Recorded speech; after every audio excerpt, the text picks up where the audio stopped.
materials. And these countries over the last years have seen a boom. So there was full employment in the region. So virtually in all of the countries, be it Bulgaria, Czech Republic, you got or had unemployment rates above around 3%, so which is really low and virtually full employment. What happened now in the wake of the Corona pandemic? So the countries in the region were very quick in recognizing the pandemic. They were the first in Europe to close their borders.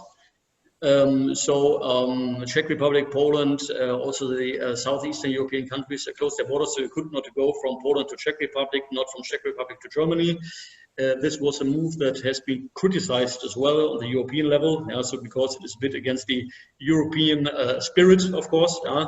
But we must say that these measures were highly effective. All those countries maintained a very low infection rate. So the pandemic was not very serious, or is not still very serious throughout the region. Infection rates are low. And at the same time, we can say that countries like Poland, Czech Republic maintain a broad toolbox of instruments for companies to face the crisis. So the governments encourage companies not to lay off people, but to keep them in the company. So there are tools like short labor, which is some subsidized short labor programs, which is very attractive for companies to use them rather than to lay off people. And as you know, the travel restrictions across CEE have been lifted since June 15th. And we can say that for the moment, it looks quite good throughout the region, and the outlook, I will talk about that in a few minutes, is not too bad. Nevertheless, the local labor markets have been impacted. So we see unemployment rising. For instance, in Poland, the May unemployment rate is about 6% in comparison to the 3% we saw. And the forecasts, I will also talk about forecasts, what that means in a few minutes, but the forecasts throughout the region see Poland, Bulgaria, those countries at 8 to 9% at the end of 2020. This is because several sectors have been impacted very badly, like in all countries. You know it is tourism, hotel business, non-food retail. So these are sectors where, of course, layoffs have happened. And one factor which is typical for the region is the additional pressure coming from returnees. So if you think about Romania or Bulgaria, you know that many workers from there work in other countries. For instance, in Germany, they, of course, in the pandemic went back to their home countries, to their native countries, and are now also looking for jobs there and put additional pressure. So, but what I can say about manufacturing, about retail is we did a survey in April. So we talked to our clients how they reacted to the pandemic in the region. And the outcome was quite a positive. Not one of the companies we talked with, it's mostly German companies active in CEE, did any layoffs. So all of the companies retained their people through the crisis. So this is what we can say. And I'm also glad to say that the outlook is also quite positive. So all of the companies we spoke with said, we believe in a quick recovery in CEE, so-called V-shape, so drop down, but also, let's say, a high and quick rise. And so they see quite good development for the second half of 2020. Still, the threats for the region remain. Countries like Hungary, but also Slovakia, are highly dependent on the automotive sector. And the automotive sector is not only in trouble due to the pandemic, as you know, but there are also, let's say, long-term processes going on, which is, for instance, the switch to e-mobility, which of course for many suppliers and also the good old German OEMs is probably at the moment more a threat rather than an opportunity. And these are things which of course play out in CEE where those spare parts are or where those cars are manufactured. A good an opportunity for the region could be the trend to nearshoring. This at the moment is a buzzword which goes for the media. So this means that the companies tend to revisit their supply chains, which are at the moment extremely global, so parts being shipped from China to Germany and vice versa. And one trend now could be for companies to do the manufacturing even closer to the headquarters, and which would then be also an opportunity for Eastern Europe to get more of the manufacturing capacities from the Far East. And I also want to say companies that are recruiting now throughout CEE have good cards because there is less demand than used to be in the last years. And as I just explained, there is now at the moment more supply on the labor market. And for companies, it's now easier to hire. So this is from our perspective also a good point. So this may be briefly about CEE. Alec, if you don't mind switching to the next slide. I will now talk also quickly about Russia. So you know probably as well as me what is going on in Russia, because most of you live there or you are Russian. Yeah? So you're of course living in this environment. But still, I would like to make a few points here we could then talk about later. So we can say all in all, Russia was relatively late in responding to the pandemic. If you think how it developed, it seemed to be that only Moscow, for starters, and the mayor of Moscow was the only one to take the issue more or less seriously. And lockdown was then implemented in Russia, travel bans in Moscow, and then later on expanded to the rest of Russia. The whole procedure in Russia appeared, in comparison also to other countries, slightly chaotic.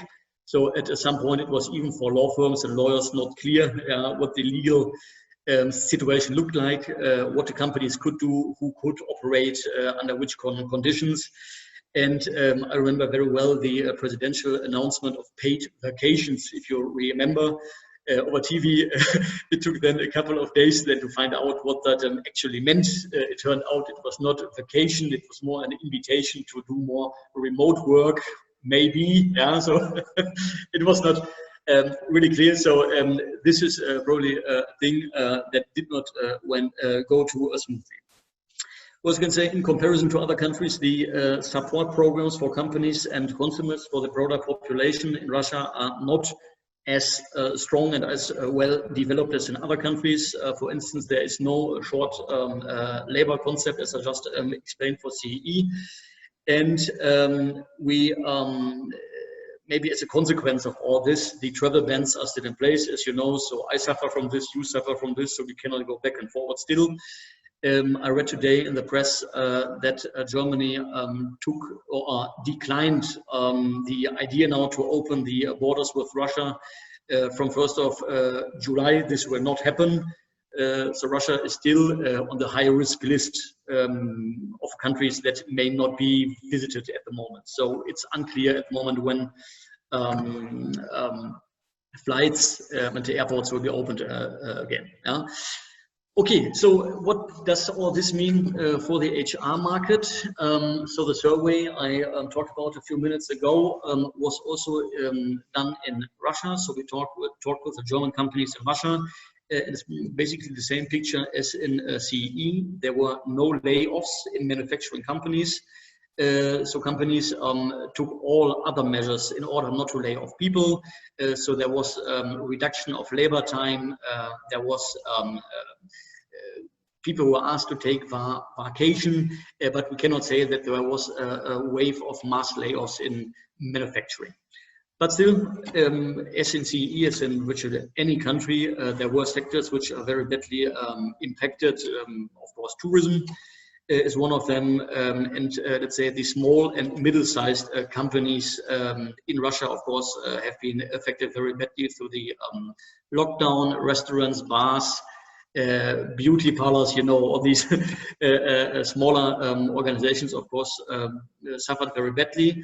And alone in April, there were 735,000 officially registered new unemployed in the country.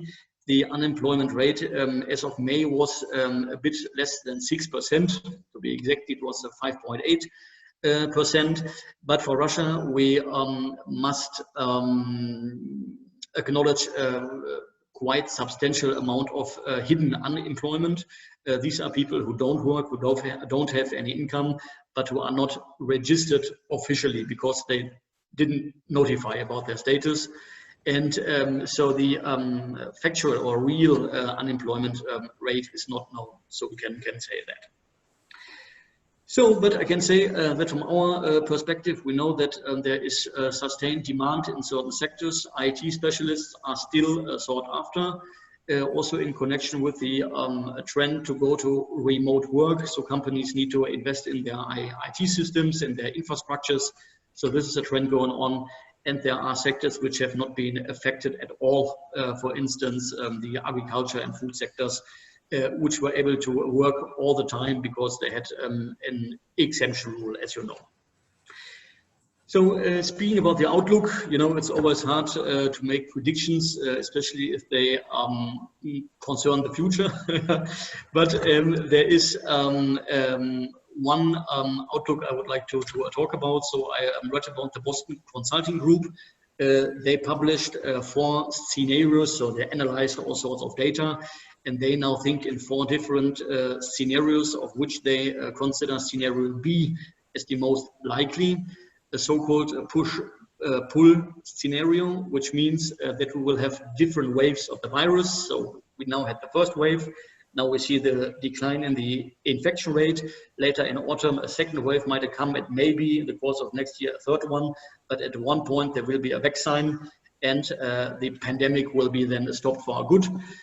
So this is the scenario they consider most likely. And for that scenario, they expect an unemployment rate for this year, end of this year, of 8 to 10%. So this is what the Boston Consulting Group says. I don't want to talk about all the 4 scenarios, but of course there's also another scenario called the second 1990s, yeah, which for Russia probably is a very frightening term. So this would be the case if we had a global downturn which would sustain over a longer period. So let's not go into that. And I also want to say you can always question how plausible these outlook scenarios really are. Because personally, I don't think that the coronavirus is the only factor which determines the further economic development, especially if you think about Russia. I think the oil price is at least as important as the coronavirus. Yeah, so this is a bit, you know, they just took one aspect, and this is now the, you know, one to live by. Yeah. So, okay, just wanted to talk about this. It is at the moment really hard to say how things will develop further. For instance, at the moment I'm based in Germany. In Germany, we live very idle, so people were very happy that we, you know, mastered the pandemic. But now this week there were new outbreaks in 2 counties in Western Germany. And these 2 counties are now in lockdown. The county of Gütersloh, which is, you know, probably you won't know. Another one called Warendorf, which is next to that. So people now there went back to lockdown. And of course, there is always this risk that from those 2 counties, the virus, you know, will spill to a second one, you know, and then in the end, you have the whole country in lockdown again. So this is a risk we all have to live by now for the moment. So it's, I think, impossible to give any forecast which makes really sense. And then maybe the last slide, Alec, if you don't mind, just because we are an executive search firm, and maybe you are interested to hear how things develop for us. So we had a very good first quarter. So as you know, most countries were doing very well. Recruitment was very active. When the pandemic struck then in March, most of the, or some of the ongoing search assignments have been frozen. Latest at the status when candidates and the companies have met a few times via video, you know, and talked about anything, you know, you could potentially discuss by video, but they were not able to meet. You could not go to Russia, you could not go to China, and then projects are halted there and will be only unfrozen if people can actually physically meet. But, and I also want to close on a positive note, I can say that we are basically back to business since June 15th also, because the companies we talk to are now looking into the future much more optimistically since the borders have been opened. As you can now go from plant A to plant B, you can again go to visit your customers in Austria, you can go to Poland. So this now has changed the sentiment, and I now hope that we will have this series of good news, you know, that things open again. You can again go to India next week, and from then to China, and then also to Russia, and that the second half of the year will look much better. Yeah, so I think this shall be for the moment as a first impulse. So I look forward to any comments or questions. Yeah, thank you, Christian. But I think we will discuss all the questions after we will hear also the opinion of Erzhena, who is a specialist in the labor law in the Eurolink company. Erzhena, please, the floor is yours. Good morning, colleagues. Once again, my name is Erzhena Kharmaeva. As Oleg already introduced me, I'm a senior lawyer at Eurolink. It's a legal consultancy firm based in Moscow in Amsterdam. And today I want to raise, I think that the most interesting questions and topics about labor law and related fields.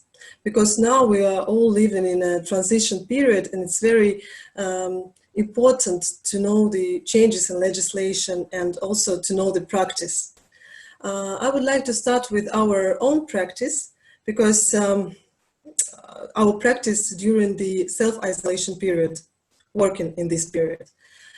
It was very difficult, I must admit, because there were a lot of unclarity with the state bodies. And I'm not now talking about the consultancy companies, which could and still can work remotely, but I'm talking about continuously working, operating companies like IT companies, companies in the sphere of agriculture or industrial. Because to proceed further, they need to have the special permissions, passes, and etc.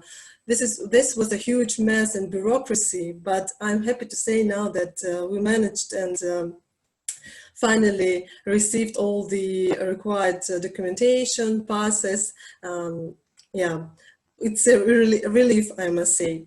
But returning to remote work is also important to note that switching to remote work, a lot of managers of different companies, they faced with very unpleasant factor, because they noticed and remarked that some job positions are not necessary at all at the moment.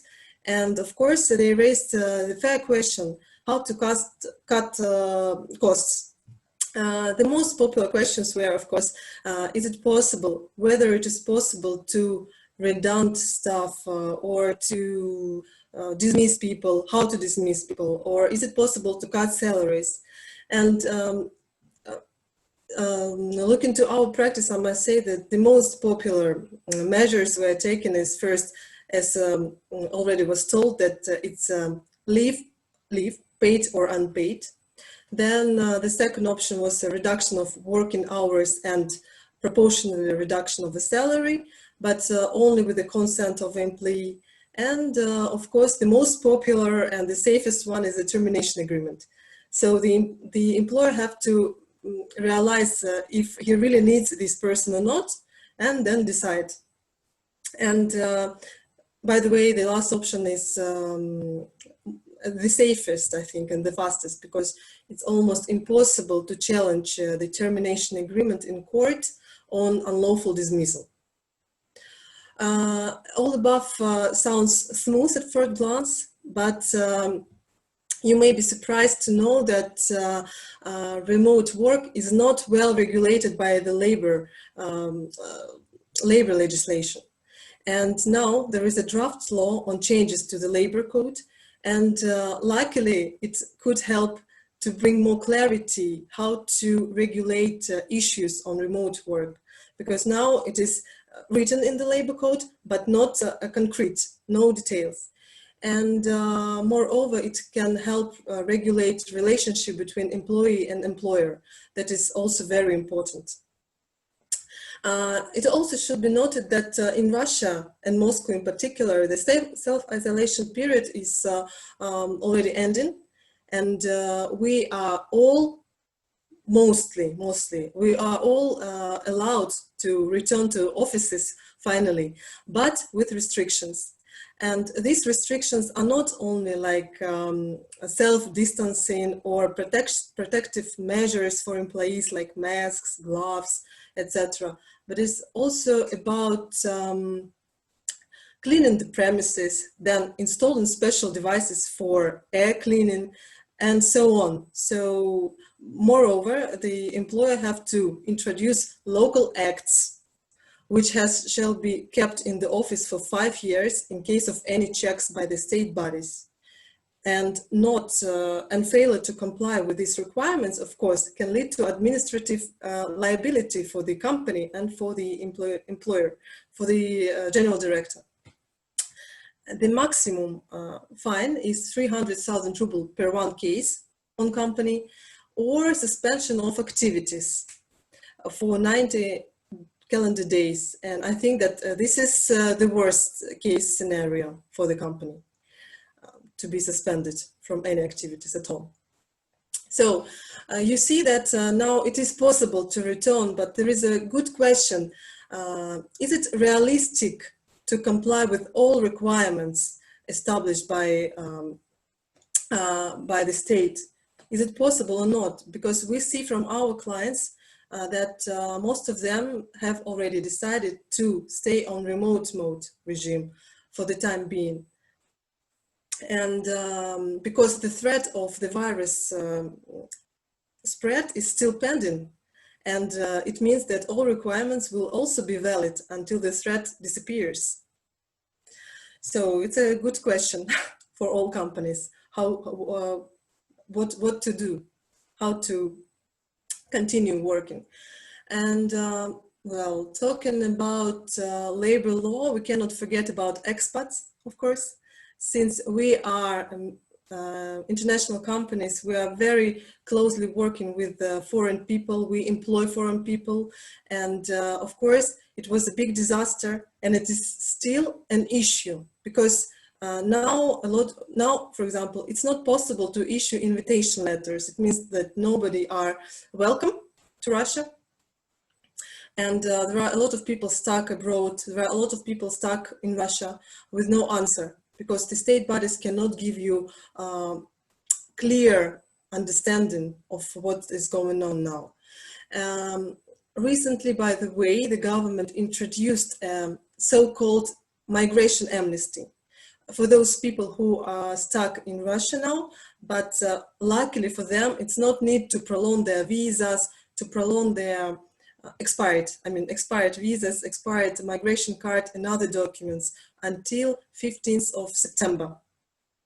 So it's also good news for such people, because there were a lot of questions. What shall we do? Maybe fines. No, fines, the government will not fine for this, for expired documents. That's also great. What is also interesting is that it is possible to submit documents to get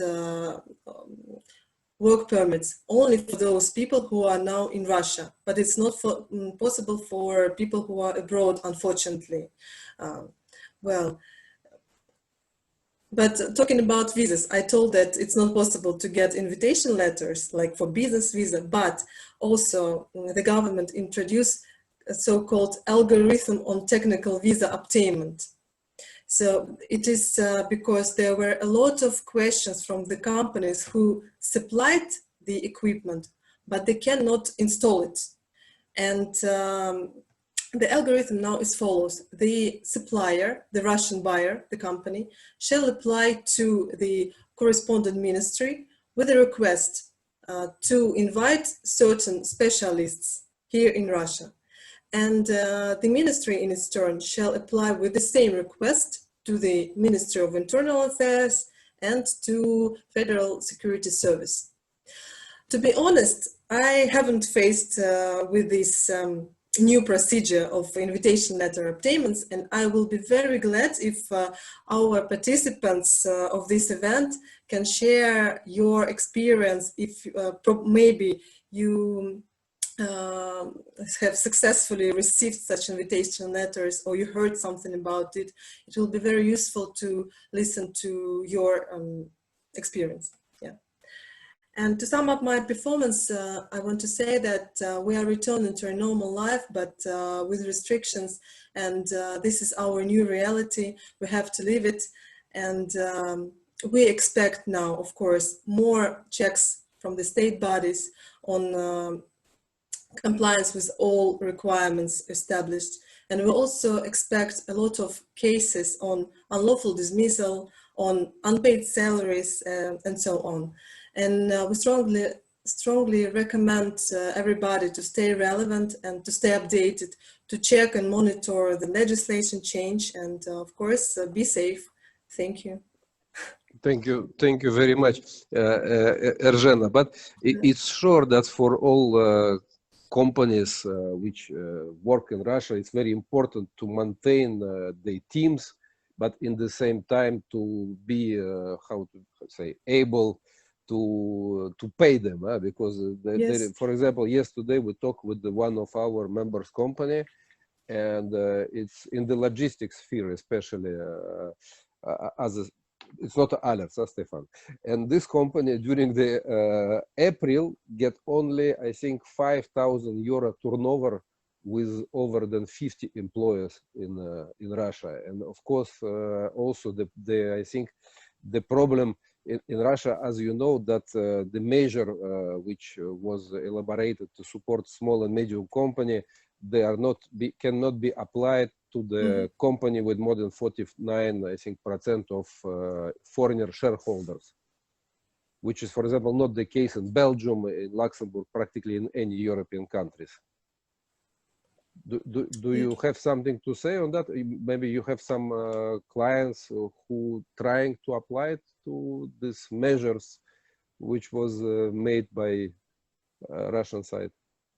Not really. It's more or less connected to our bookkeepers, I must say, because this is a lot of its funds with this kind of work. Yes, I know that our bookkeeper is familiar with this, but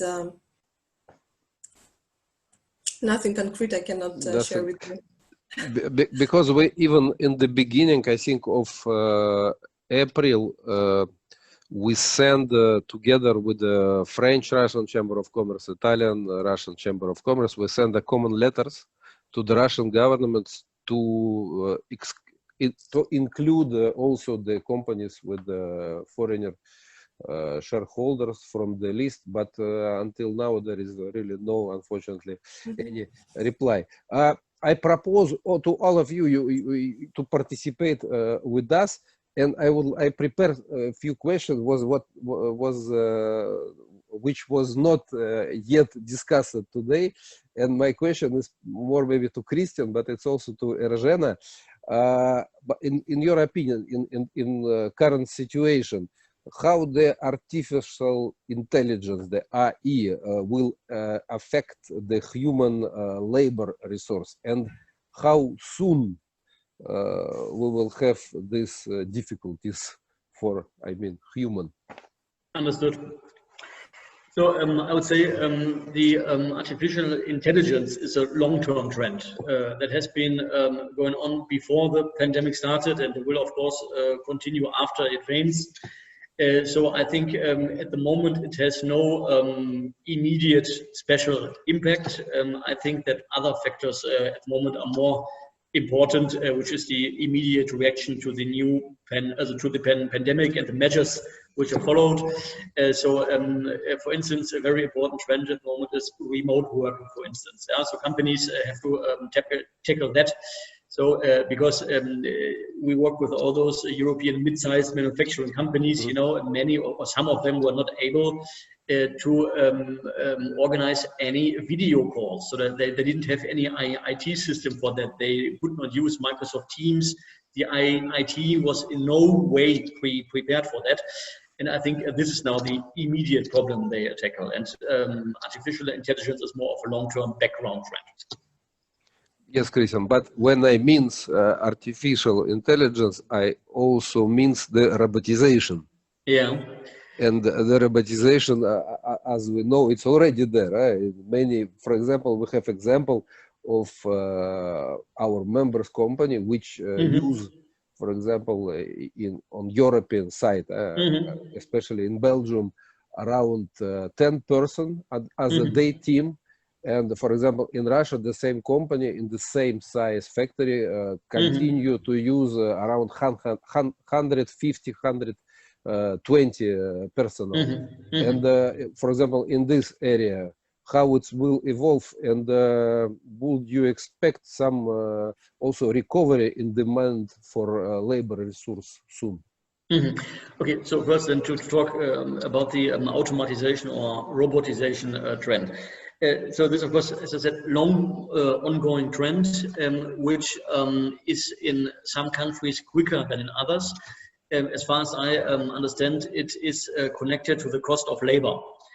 So if you look at high labor cost countries like, or regions like Western Europe, Germany, Belgium, Austria, USA, there this trend, of course, is more intensive than in other regions.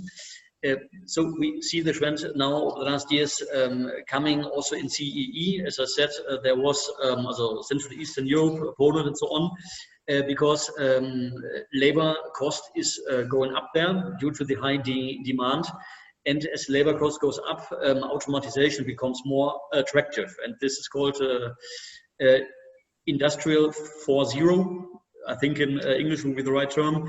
And this trend is now in full fling in Central and Eastern Europe. So in other countries where the cost of labor is not as high, this trend might come a bit later and not in, for the moment, not in that force, because it can be cheaper just to hire people to do the job by hand. If you think about India, for instance, probably it is cheaper, just to hire people to do the work rather than putting a fully automated production line. Yeah? So this is the question there. What was the second part of your question? No. If you expect some recovery in the demand for the. Yeah, so as I laid out in the scenarios I talked about, so if you ask our clients, they would say yes, quick recovery in the second half. But as we now see these regional outbreaks of the virus, so probably we need to be a bit more pessimistically. So probably this whole pandemic thing will stretch out over a longer period of time, and the recovery might come later than we have thought. So if you had asked me 2 weeks back, I would have said, great, it will be a V shape, recovery. But now that we see these regional outbreaks, it might well stretch out a bit, and the crisis might take longer than I had thought. And which industry you see first to? Which industries? Recovery. Let's yes, the recovery. Recovery, I think industrial goods will be still fine because the investment plans are long-term, so they are not so quickly impacted by this. Other thing is agriculture and food, of course. This will go on and will recover. And I also cross my fingers for automotive, so because we work a lot there, so that this also will move quickly. But first, it will be those sectors I talked about. I read just a few days ago that BMW plan to cut, I think, 6,000 jobs. I don't know, it's only in Germany or worldwide, but Erzhena, and please, maybe you also say something, the robotization and how it's, how the balance of interests of employer and business in this case be on balance. Well, I think that robotization, automatization could be a great disaster for the state, first of all, because the state will lose taxes from the salaries. But again, it is a long term. As far as I know, probably only such countries like South Korea are constantly using robotization or automatization. And well, I don't think that in Russia we plan something in the near future. And I don't think that, oh, but of course it will help probably production to develop production, but I'm not expecting it very soon. Thank you. I haven't faced by the way with the. Not yet. Not faced it yet. Not reading. I don't think that reading. If someone have a questions, you can go. Just put please on your microphone. Huh? Yes. I would like to that we get open discussion without moderation. Yes, really with free. Yes. Oleg, may I? Andrew. Yes. Yeah, Andrew. I see you and I hear you. Yes. Okay. First of all, I would like to thank Zhena and Christian for their very informative presentations. My question is about the Russian job market for senior executives. Recently, a lot of expats had to move back to their home countries during the months of pandemic in Russia, and mostly affected by the opinions of their families who wanted to spend these turmoil times in their homelands. Do you see the trend that these people will remain in their homelands, thus opening more opportunities for the locals to occupy senior management positions in foreign companies in Russia, or you expect that most of them will quite soon return back to their positions in Russian affiliates of their companies? Thank you. Your question is to Christian or to Erzhena? I think yes, mostly to Christian. Yes. Yeah, both. Okay. Okay. Yeah. Okay, Christian. Okay. Yep. Sorry, so just jumping in. So because this is what we do, on a daily basis. So this is why I now jumped in here. So first, we need to see that the trend towards localization of executive has been going on for many years now in Russia. So if you think back to the 90s, it was mostly that the international companies sent expatriates to Russia to get the Russian business going and so on. But since then, over the years, we see the relation, changing all the time towards the local management. Yeah? And there was one big jump in that direction with the events of 2014, 2015. As you know, the Crimea thing, I would call it, yeah. And the sanctions which then came in, the devaluation of the ruble, yeah, so companies had to manage their cost more closely. And this was a time when many expatriates left Russia. And since then, the would say relationship between these is really, there are not few expats now left in Russia. And now you're asking about the coronavirus. Yes, it's true. Most of the remaining expats left Russia, but these will come back. So to answer your question straightforward, I don't think that this will be that they use this as an opportunity to leave their job. So I'm in contact with quite a lot of those. So they are working for the companies. They are working remotely from the headquarters and still being in charge for the Russian business and waiting for the first opportunity to go back, basically. Okay, thank you. Thank you. Erzhena, you Yes, yes, I agree. I agree that those who left, they will for sure return, because now there is already on another levels, they are planning, making discussions on, for example, for highly qualified specialists, top managers, how to return to Russia. And I know that they have success in it. Okay, thank you. Okay, I see that we have also with us our colleagues from the Belgian-Luxembourg Chamber in Armenia. Felix is there. Felix, if you hear me, can you? Hello? No, I don't think that Felix can reply to us, unfortunately. But I would like to ask him how is the situation in Armenia, especially for the moment. But anyway, Felix, you hear us? Yes, I'm here. Sorry, I was I wasn't listening to you all the time. I was just doing another thing parallelly. First of all, Thanks everybody to the interesting discussions. It was very interesting and informative for me. In Armenia, I would say that the, how to say, extreme situation was prolonged for another 1 month, 14th of July, I think, or 15th of July. So in Russian, it will be ЧП, чрезвычайное положение. So we are working, let's say 80–90% of businesses are officially open to work, but just for hotel business in Yerevan, it's 99% zero.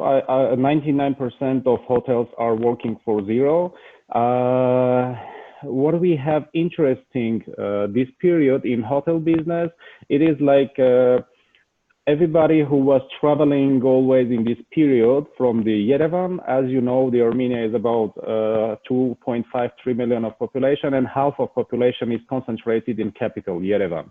And people who used to travel always abroad, they are traveling to the regions, to northern regions where we have mountains, to the southern regions, I don't know, to the lakes, etc., etc. And internal tourism is developing, let's say. So any weekend, if you check nice places of Armenia, let's say in the nature, it's fully booked. Even some other directions, be a bed and breakfast, etc., is developing for this period.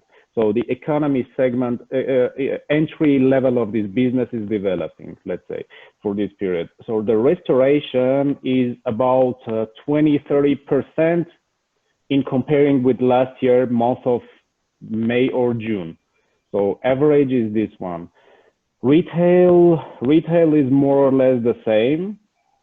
So there is a couple of weeks the government already let to operate the shopping malls, etc., but they still work with a very low turnover, and about 20–30% of shops were closed. So even I have another retail business, personally me, if I compare the turnovers, it's the same, like 20–30% comparing with last year. Distribution is stuck. So what do we have for this moment? Government tried to help some businesses. They paid minimum salary for 1 month. They make about 18 or from 18 to 20 governmental helping programs to the different divisions of businesses or population, like for students, like for employees, for hotel business separately, for retail business separately, etc., etc. So, but this is nothing if you compare with the real business. So many companies cannot pay the loans even. Many companies cannot pay the bank credits. The banks gave 3 months of credit vacancy, but it is already over. And companies who took the big credit for the hotel business, retail business, and the businesses which is directly connected with coronavirus, so they don't know how to survive. Online business were a little bit not really a little bit, so it developed. Let's say, for example, there is another delivery service which called Menu AM.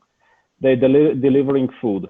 They grew up 4 or 5 times. Well, like a Zoom, I think 50 times they grow up. Yeah, Zoom, like Zoom became one of the bigger projects worldwide. In Armenia, as you know, IT segment is also very well developed, because many bigger companies are installing in Armenia, like Microsoft. By the way, a famous TeamViewer was created and developed in Armenia by a German company, but all the team is in Armenia, like a Synergy, a big e-government company who is developing e-government projects, mainly maybe e-justice, etc., etc. These guys are also working very hard and still collecting new employees.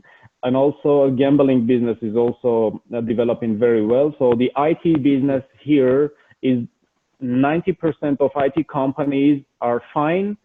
They became even better, except one big company who was working, who was specialized for hotel business. IT company, but specialized for hotel business, like booking systems, etc., etc. The only one company who has problem in IT business in Armenia, that was this company. So for tourism, like, you know, last year we opened for Russian citizens with internal passports, with IDs. We opened for the Russian citizens, so they don't need how to say Zagran passports, international passports. So the Russian citizens don't need the international passport to come to Armenia. That could be, we were estimating more and more Russian tourists to Armenia, but so coronavirus did his job, and so we're staying closed for the moment. Yeah, the border is fortunately closed. But I think we are all in this situation. I know that's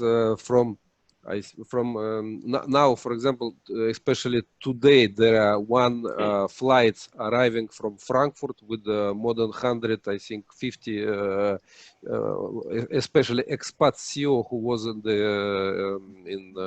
their European country during the pandemic.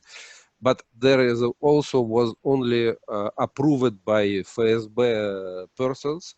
I mean, passenger was approved by FSB, and I think it was also related to the family situation. If Erzhena, maybe she can say yes, some words. There is an exception recently. Also, it was an order which allows family members, foreigners who has family members in Russia, like or sick people, the people who they care, to return, and vice versa. Also for Russians, they can be back to Europe. Okay, thank you. I see Grigor. Hello, Grigor. You just connected when we was talking about Armenia. It's very, very, very, how to say, synchronized. The microphone is blocked. You have to push to the microphone, Grigor, to unmute. Ask to unmute. I cannot unmute myself, I think. You must push something on the... No? Yeah. Stefan, maybe you will say something too about your situation, because you have also a lot of employers all around the world, I think, today. Yes. Okay, thanks. No, I would like to give a comment and also have a question for Christian. Thanks for the input from Erzhenia and Christian about robotization, automation. I think, yes, it will come. And no, I don't think it will take away jobs. I think that's a bit mistake made by many. I think when the computer came, they said, oh, there will be no people working anymore. Everybody will be done by computer, while there is much more work thanks to the computer. Of course, there is a shift in jobs. If I see in the morning that people are manually in front of my door cleaning the pedestrian area, of course, that will be an issue. So I think automation, robotization will come and it will create jobs, but it will have a shift in jobs. But I have a question for Christian, because we are in Russia and we have only quite some time outstanding vacancies. Now, it was very hard, I mean, for a year. And we have a black coffee approach, meaning that if you have a black coffee and you put milk in it, afterwards, if you put again coffee in it, it will never be black again. So if you hire somebody, we will never allow any concession. If you are 80%, 89% sure, we don't hire it. But now lately, the last, I think, 3-4 weeks, we could manage to fill 3 very critical positions. And I think it's now also time that the market in Russia is changing from an employee market to an employer's market. That now the employer can choose again, and that's my opinion.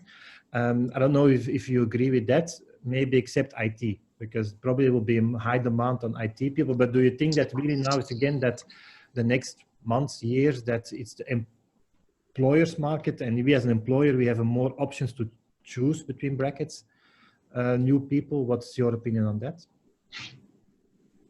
Yeah, before I answer the question, could you please tell me in which sector your company is Logistics. We are working in logistics. Logistics. Okay, good.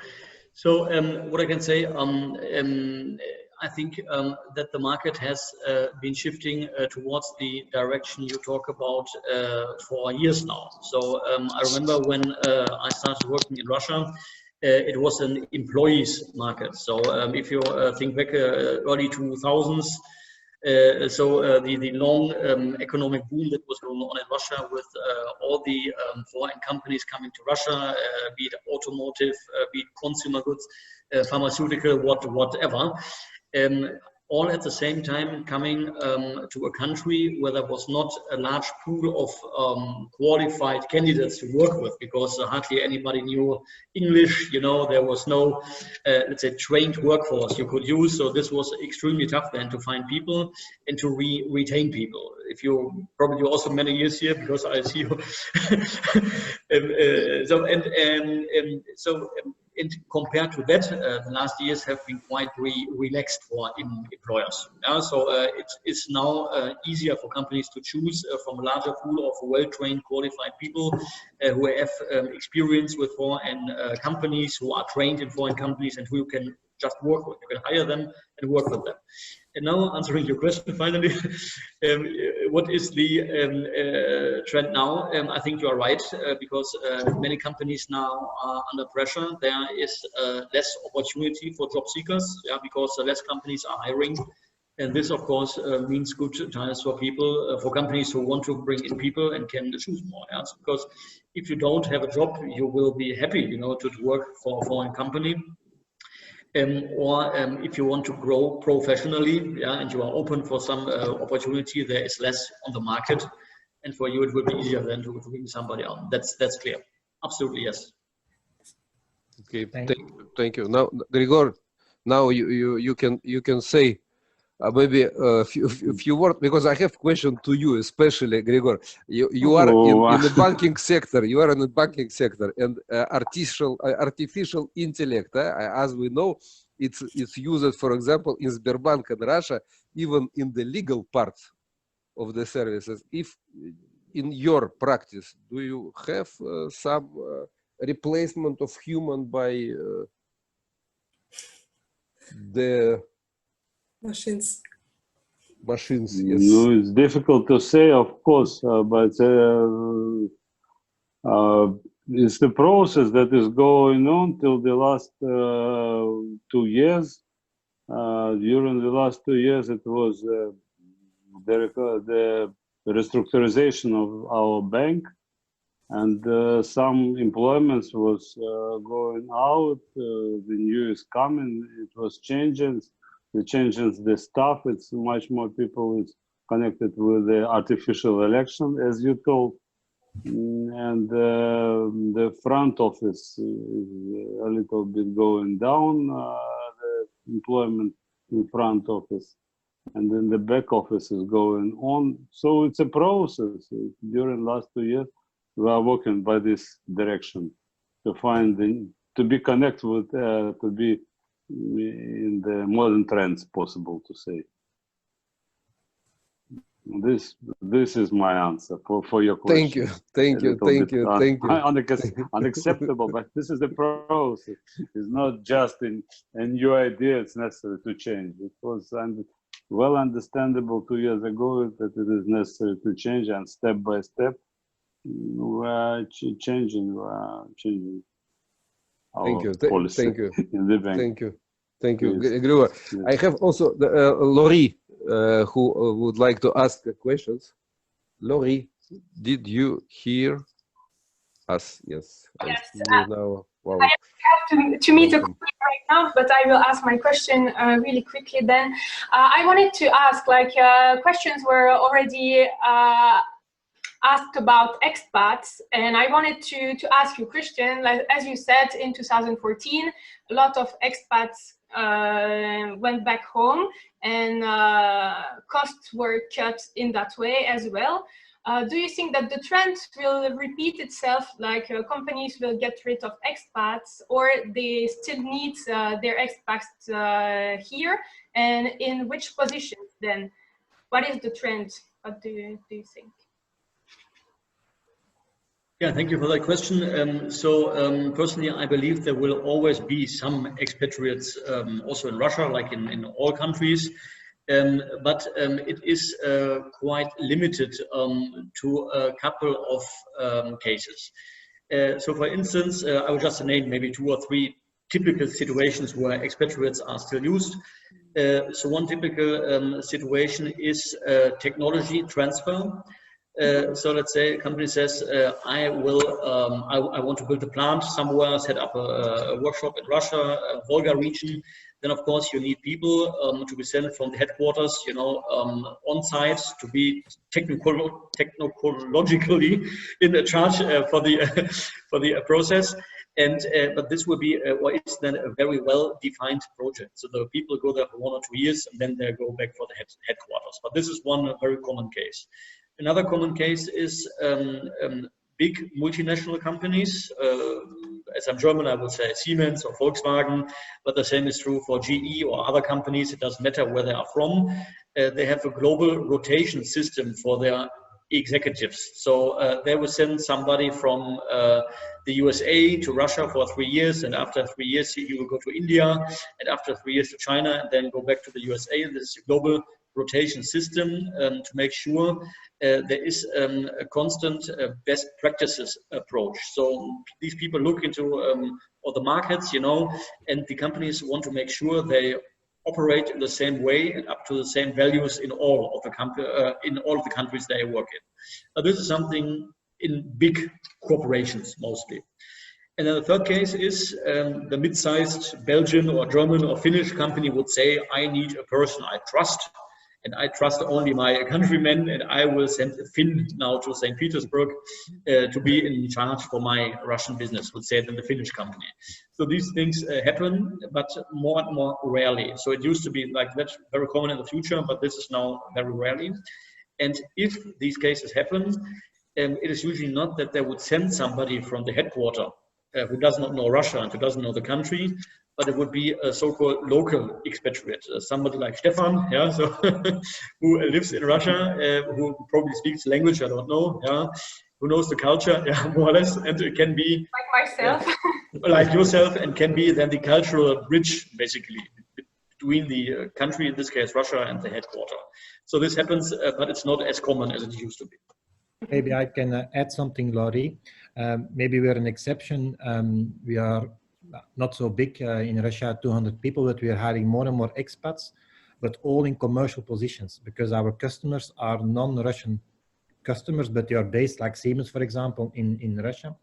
And we are hiring more and more expats for a commercial position. So in general positions, maybe less, but we see that for commercial profiles, it's very hard to find local people with the right attitude and that the customer can trust us. It's not about we trusting our own people, but the customer trust. So we hire a bit more, but maybe we are an exception in that.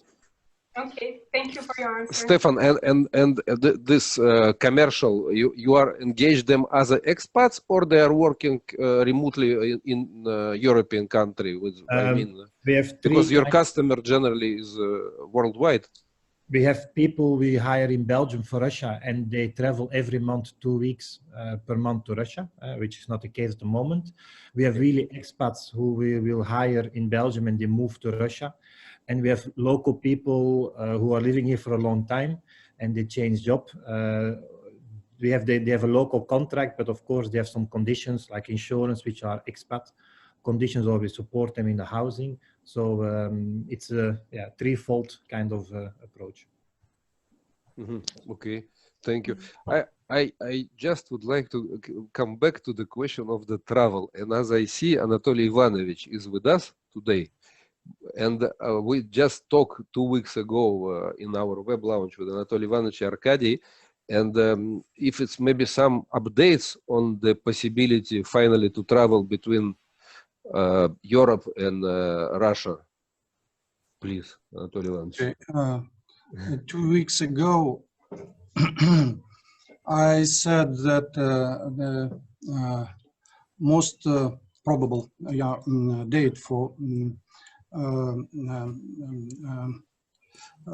flights from Moscow to Belgium would be the end of July.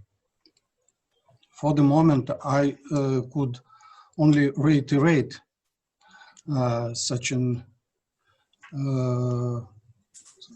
approach for the dates, even maybe somehow even later in August, mid-August maybe. Not good news, because well, Anatoly Ivanovich is a Russian Federation trade representative to Belgium in Luxembourg, located in Brussels. Because everyone wish to see the family, to come back at home or to go to holidays. Anatoly Ivanovich, please, please try to lobby this effort. As I said, it depends not only on Aeroflot, which could restart flights as quickly as tomorrow, but it depends on the European Commission with recommendations to the member countries. It depends on the Belgian government and Russian authorities as well. So we strongly hope that it could be restarted in the beginning of August. Thank you, Anatoly Ivanovich. We all cross the finger and we believe that it will be one moment this summer.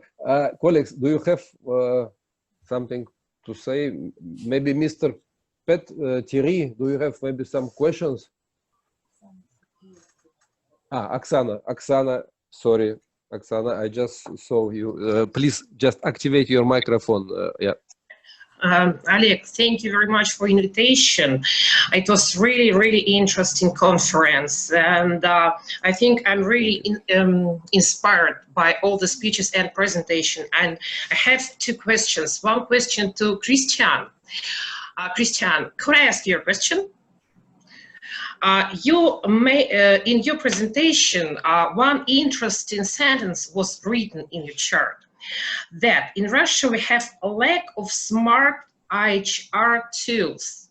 Could you specify why our HR need those smart tools at this moment, please? Yeah, so thank you for the question. So I want to clarify what I had in mind when I wrote the sentence. So it was not referring to the companies themselves about HR tools, but it was to the governmental subsidy programs that I referred to. And the most important one, without being an expert, maybe then Erzhena can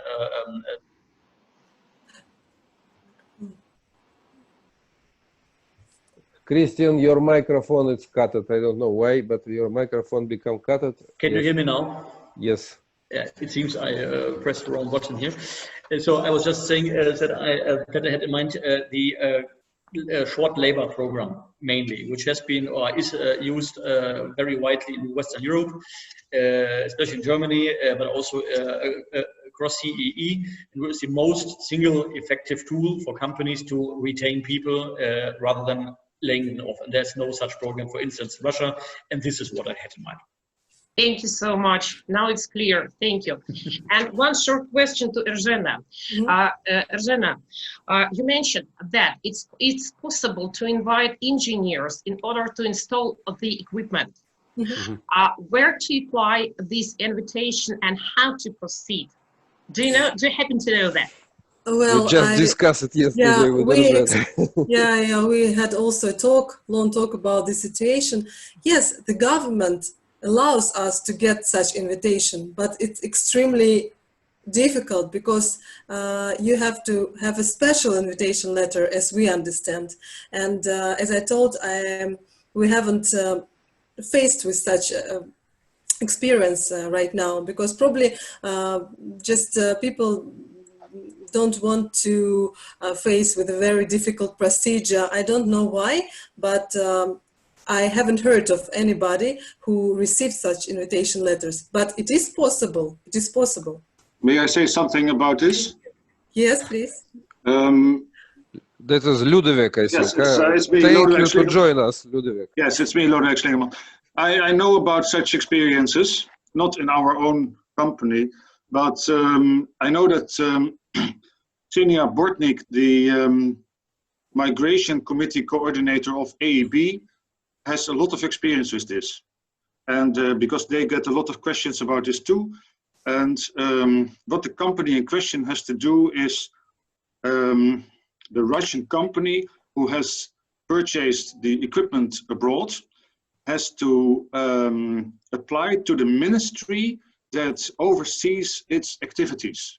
So, for example, if it is an agricultural company, they have to go to the Ministry of Agriculture and to apply for this invitation. The ministry will check it and they will inform the FSB, and then this then these people will receive the visa. Okay, thank you. Because, for example, I know that all the passengers of the Lufthansa flight, which arrived already today, they must do the 15 days quarantine. Huh? Yeah, but that is another question.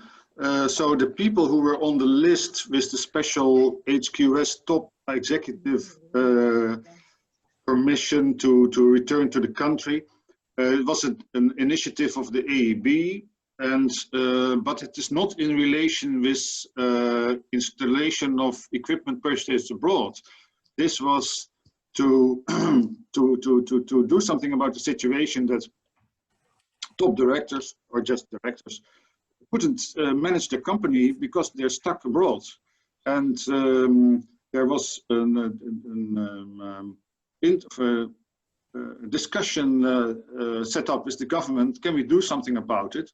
And they said, well, we are not unwilling to do something about it, but it should be exceptional and it is not for everybody. Because, you know, this discussion started with just HQS holders, but you should know how many thousands of cleaners, nannies, cooks, gardeners, etc., also have an HQS, thanks to the corruption of the FMS.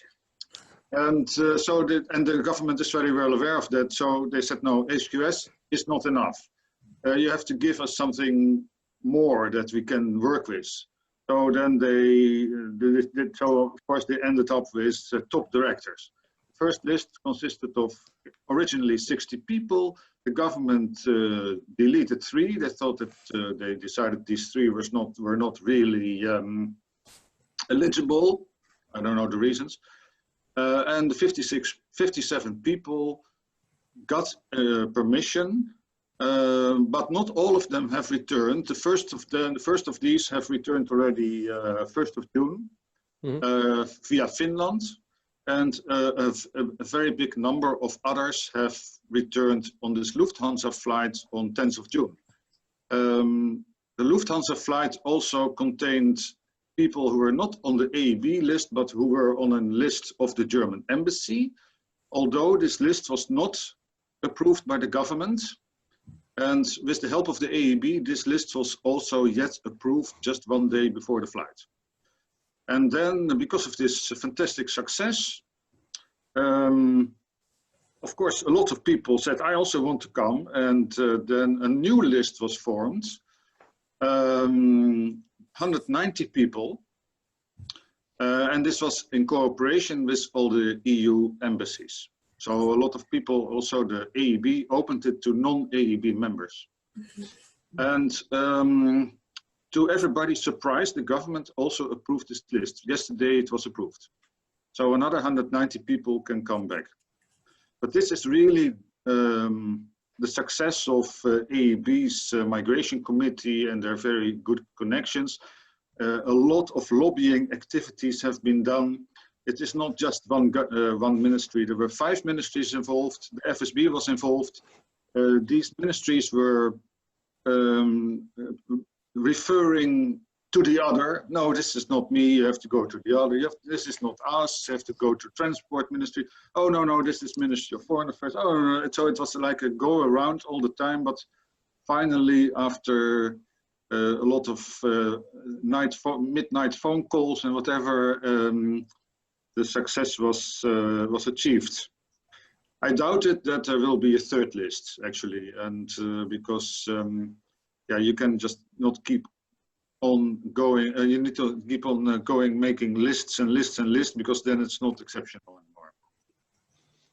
Thank you, Ludwig. But we also get a chance, because we have few Belgians who asked to be able to take these flights. Our colleagues from German Chamber of Commerce unfortunately asked to, they will accept only the members who pay the membership. And finally, also with help of IAB, but also with the support of Lufthansa from Brussels Airlines. And I think Maria Leonova, she is with us. Today, the Lufthansa opened a special line and also to provide place for Belgians on this flight. Thank you. Yes, Maria, but still, that is, yeah, sorry, I know about this. And but the people who came to Lufthansa to check in for the flight had to show the letter of the government, or the list of the AEB approved by the government. So just the invitation from Lufthansa wasn't enough.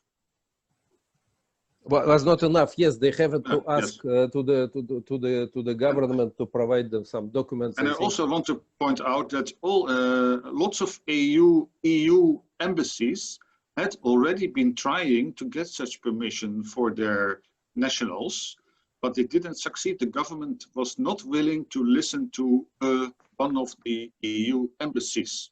This was only approved as a common approach.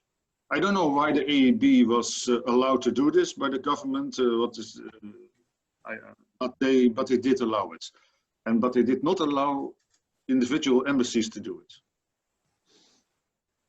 Yeah, that's the good question. That's the good question, because it's true. Colleagues, do you have another question? We will close already in a few minutes. I think our yeah, Edwin. Sorry. I know it. You get a question. Hello, everybody. It's almost noon, so we can talk about food. I have a question maybe for Ergin or for Lodewijk.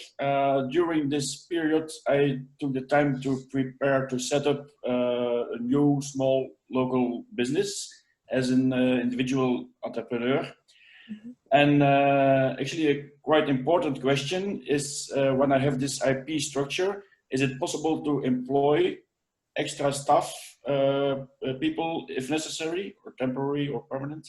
Or do I need another legal structure for that? No. You can freely employ if you want. You can even employ foreigners if you apply for a work permit. If they are here, if they're in Russia. I mean, under the regime now, if they are here, yes. But of course, in general, if there wouldn't be a coronavirus regime, then without any limitation.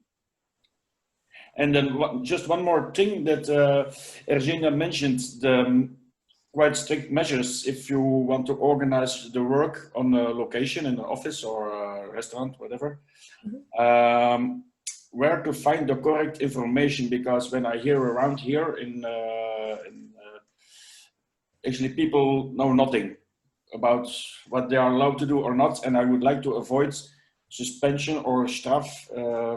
So where to get this right information? As far as I remember, you are sitting in St. Petersburg, yes? Yes. Because we are in Moscow, we first of all check the orders of our mayor, Sobyanin, and recommendation of Rospotrebnadzor. It's a state body. So you have to check the recommendations of Rospotrebnadzor and their rules, because they made a special rule and regulations for the companies who start working in the office. Okay. Or in the restaurant. Yes. In any premises, I would say, with all these measures. Thank you very much.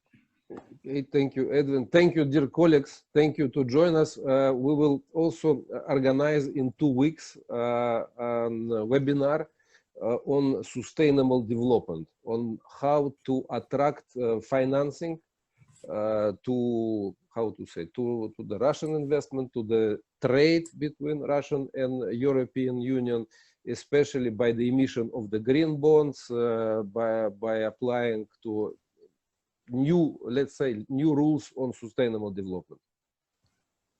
we will send all of you the invitation, and we will be happy. We warmly welcome you to this event. Then thank you very much again, and hope to see you physically one day, because okay, it's very good, but that we can sit at home or in the office, but in the same time it will be much more better if we can meet all together to discuss and to provide new ideas to each other of us. Thank you, Felix. Thank you, everyone. Anatoly Ivанович, спасибо. Oleg, please, one last thing. I would like to take the liberty and on behalf of all participants, thank you very much, Oleg, for organizing this webinar. It was a very good of choice for speakers and interesting discussion. Thank you very much, Oleg. Thank you very much. Thank you, Oleg, for organizing this. Thank you. Thank you. Thank you. Bye. Bye. Thank you. Thank you.